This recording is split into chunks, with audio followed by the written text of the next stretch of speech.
Going on a hike can be very therapeutic and is great exercise. At least, that's what my ex-girlfriend said when she first took me hiking. It started out as just some way for us to stay in shape and spend some quality time together. The first time we had gone, I was skeptical. I'm no stranger to exercise, but climbing up a mountain wasn't something I'd consider therapeutic. I remember wheezing and struggling the entire trek up the mountain. I wanted nothing more than to go home and just lay on the couch with a bag of potato chips. Once we had reached the summit though, I'll tell ya, there are very few sights that can match it. During our relationship, her and I would go hiking about twice a month. We always went to the same exact spot and hiked up the same exact trail. After a few months had passed, I was no longer wheezing and was able to truly appreciate the beauty of it. I never really knew how incredible nature actually was. After a while, however, our relationship started to deteriorate. We had grown farther and farther apart, and it seemed like every time we'd speak to one another, it would end in a screaming match. Eventually, it became one fight too many, and we split up. I'll be honest, it was rough for those first couple of weeks. The realization didn't fully hit me until I was stepping out of my car and onto that dirt trail. It had become such a habit that I didn't even realize I was alone. Since I had already made the drive up to the mountain, I figured might as well. That first hike alone was disheartening, but surprisingly, she was right. It did end up being quite therapeutic. Making it to the top all on my own, I felt empowered, and decided that I wanted to continue hiking regardless. So, for the last 2 years, I've gone hiking twice a month, up the same trail, on the same mountain. I did, however, change the days I went though, just in case she still continued to hike up there as well. I didn't want to deal with the awkwardness of seeing her up on the trail. Yesterday, however, was the last time I'll ever go hiking in my life. The day started out as any other. I woke up, got ready, grabbed my pack, and drove up to the mountain. It had been raining all week prior, so I made sure to bring along a sturdy pair of boots just in case.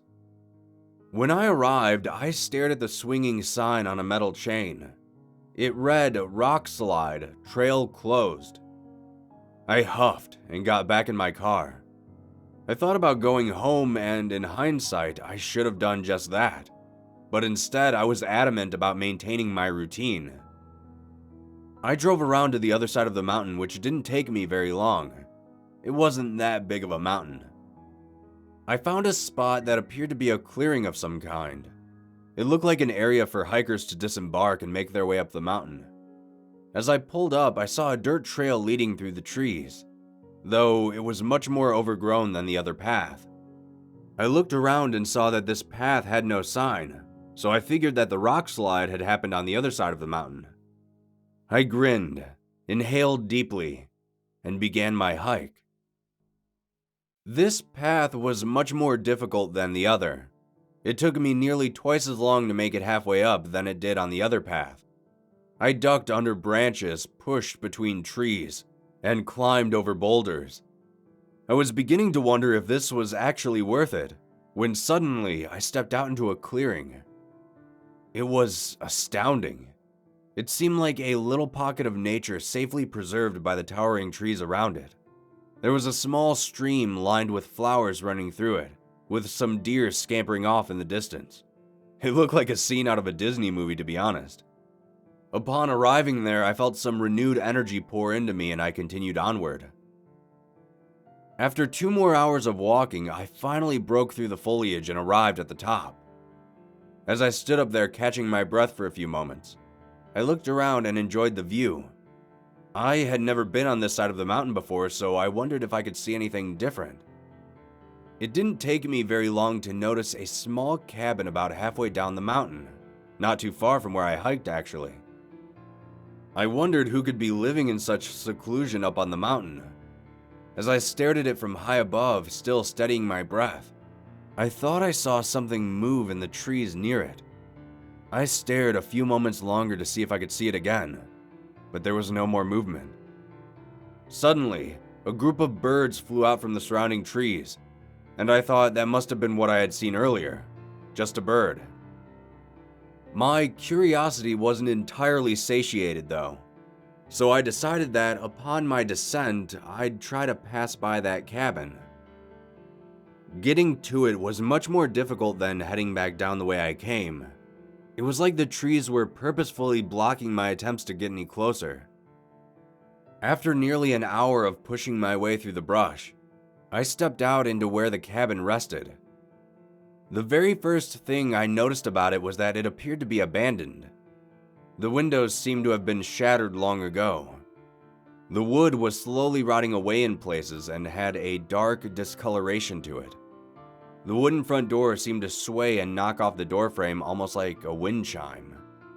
This was clearly some hunter's cabin from long ago that had been neglected for many years.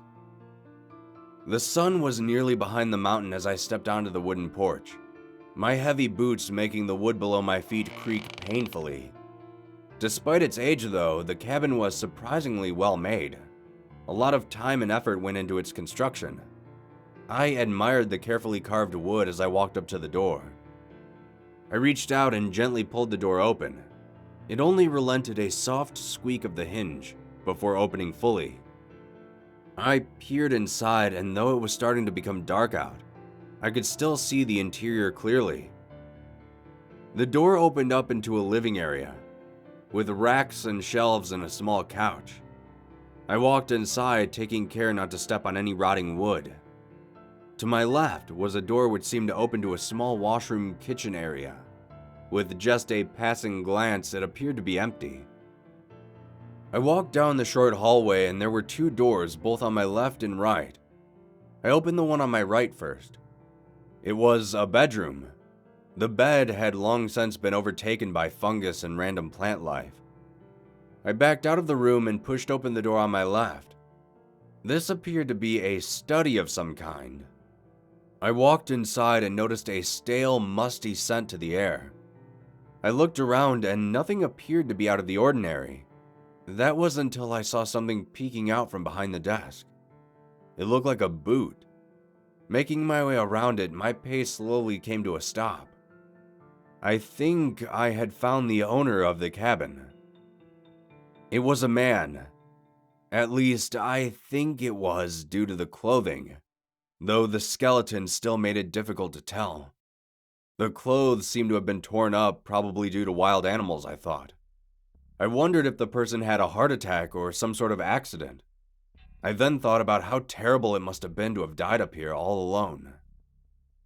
Just then, I heard a noise that sounded like the front door swinging shut. I felt my body freeze in place. I waited and listened for a minute or two.